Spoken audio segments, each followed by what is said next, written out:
তুমি কি পাপ করেছো, কি অন্যায় করেছো?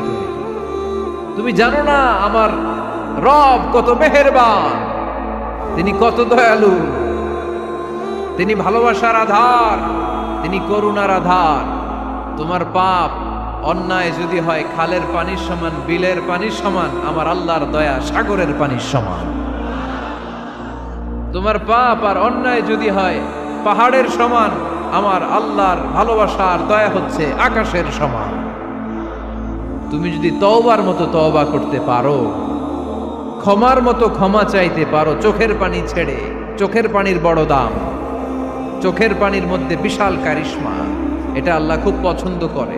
2 ফোঁটা পানি আল্লাহ পছন্দ করে। এক, জেহাদের ময়দানে শহীদের গা বেয়ে ঝরে পড়া রক্তের ফোঁটা। 2 হচ্ছে অনুতপ্ত বান্দার চোখের পানির ফোঁটা। বান্দা যখন অনুতপ্ত হয়ে চোখের পানি ছেড়ে কাঁদে, তার চোখের পানি চোখ বেয়ে নাকের ডগা বেয়ে মাটিতে পড়ার আগেই ওই অনুতপ্ত বান্দার সব গুনাহ আল্লাহ মাফ করে দেয়। সে জিজ্ঞেস করলো আমার ক্ষমা আছে কিনা? আলেম বলে আছে, ক্ষমা আছে। তওবার মতো তওবা করো, তাওবাতান নাসুহা, তওবার মতো তওবা করলে আল্লাহ ঠিকই মাফ করবে।